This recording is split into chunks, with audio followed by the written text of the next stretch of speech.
Kalau kamu punya uang hasil korupsi atau uang yang selama puluhan tahun disimpan diam-diam, tidak pernah dilaporkan dan kena pajak, pertanyaannya bagaimana cara uang itu bisa masuk kembali ke sistem keuangan resmi?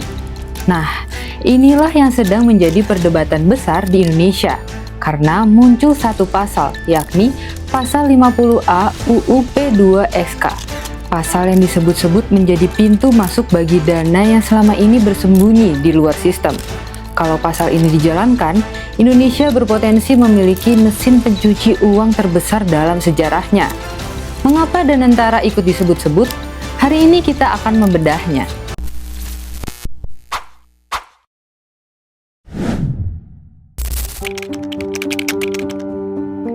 Mari mulai dari pertanyaan paling sederhana. Kenapa negara sampai membutuhkan instrumen seperti Patriot Bond atau Merah Putih Bond? Jawabannya karena pembangunan membutuhkan uang. Dan uang yang dibutuhkan tidak sedikit untuk program besar dan proyek strategis. Semuanya membutuhkan sumber pembiayaan yang sangat besar.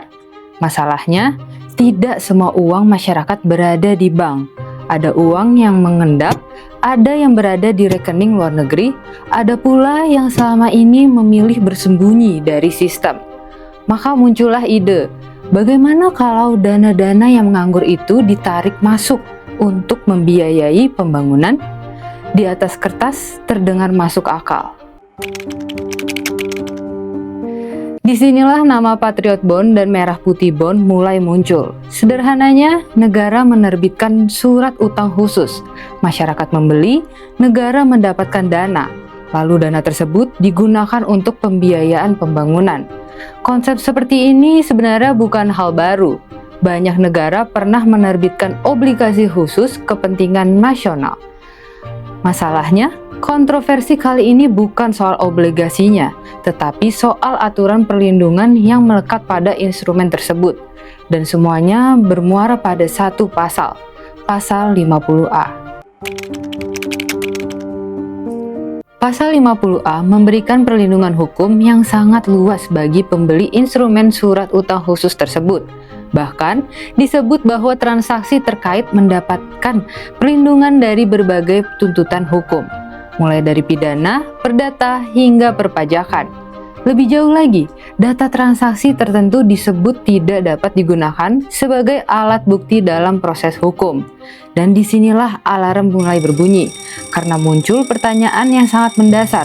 Kalau asal-usul uang tidak diperiksa secara ketat, lalu bagaimana memastikan uang yang masuk benar-benar bersih? Coba bayangkan sebuah mesin cuci raksasa, baju kotor masuk, keluar menjadi bersih. Nah, para pengkritik pasal 50A menggunakan analogi yang hampir sama. Mereka khawatir dana yang selama ini berada di wilayah abu-abu, bahkan yang asal-usulnya bermasalah, bisa masuk melalui instrumen tersebut, lalu memperoleh legitimasi baru karena dilindungi oleh aturan hukum. Sekali lagi, ini adalah kekhawatiran yang sedang diperdebatkan. Tetapi justru kekhawatiran itulah yang membuat isu ini menjadi sangat besar. Karena yang dipertaruhkan bukan sekedar uang, melainkan kredibilitas sistem keuangan nasional. Dalam dunia keuangan modern, ada 3 prinsip yang dianggap sangat penting. Pertama, kenali siapa pemilik uangnya. Kedua, pantau transaksi yang mencurigakan. Ketiga, ketahuilah siapa pemilik sebenarnya. Tanpa 3 hal tersebut, sistem keuangan akan kesulitan membedakan mana uang yang bersih dan mana uang yang bermasalah. Selama lebih dari 2 dekade, Indonesia membangun berbagai sistem pengawasan untuk tujuan itu, mulai dari pelaporan transaksi hingga pengawasan keuangan. Karena itu, ketika muncul aturan yang dianggap menciptakan ruang pengecualian, reaksinya langsung keras. Sekarang kita masuk ke pertanyaan yang paling menarik. Kalau aturan ini benar-benar berlaku seperti yang dikhawatirkan para pengkritiknya, siapa yang paling diuntungkan? Apakah pekerja yang setiap bulan gajinya langsung dipotong pajak? Apakah UMKM yang harus melaporkan usahanya? Ataukah mereka yang selama ini memiliki dana besar yang belum pernah masuk ke sistem formal? Inilah titik kritik yang paling tajam. karena muncul kesan adanya perlakuan yang berbeda. Masyarakat biasa diawasi sangat ketat, sementara pemilik dana besar justru mendapat perlindungan khusus. Benar atau tidak? Itulah yang sekarang menjadi bahan perdebatan publik. Masalah berikutnya bukan hanya soal hukum dalam negeri, tetapi juga soal kepercayaan dunia. Investor global sangat sensitif terhadap isu transparansi. Mereka tidak hanya melihat potensi keuntungan, mereka juga melihat kualitas tata kelola dan integritas. Mereka melihat kepastian hukum. Jika muncul persepsi bahwa Indonesia terlalu longgar terhadap asal-usul dana, maka reputasi negara bisa ikut dipertaruhkan. Dan dalam dunia investasi, kepercayaan sering kali lebih mahal daripada uang itu sendiri. Disinilah dilema sesungguhnya. Negara membutuhkan modal, pembangunan membutuhkan dana, ekonomi membutuhkan investasi. Tetapi pada saat yang sama, transparansi dan akuntabilitas juga harus dijaga.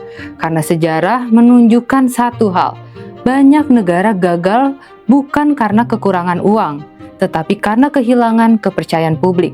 Dan ketika kepercayaan itu hilang, biayanya bisa jauh lebih mahal daripada bunga obligasi apapun. Perdebatan pasal 50A sebenarnya bukan sekedar soal Danantara, bukan sekedar soal Patriot Bond, dan bukan sekedar soal mencari dana pembangunan.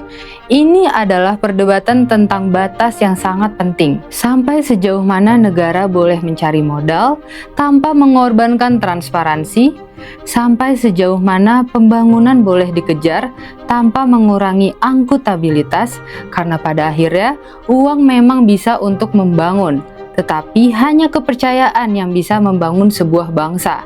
Dan ketika kepercayaan mulai dipertanyakan, seluruh sistem ikut dipertaruhkan. Menurut kamu, apakah pasal 50A merupakan solusi kreatif untuk mencari pembiayaan pembangunan? Atau justru membuka resiko baru bagi sistem keuangan Indonesia?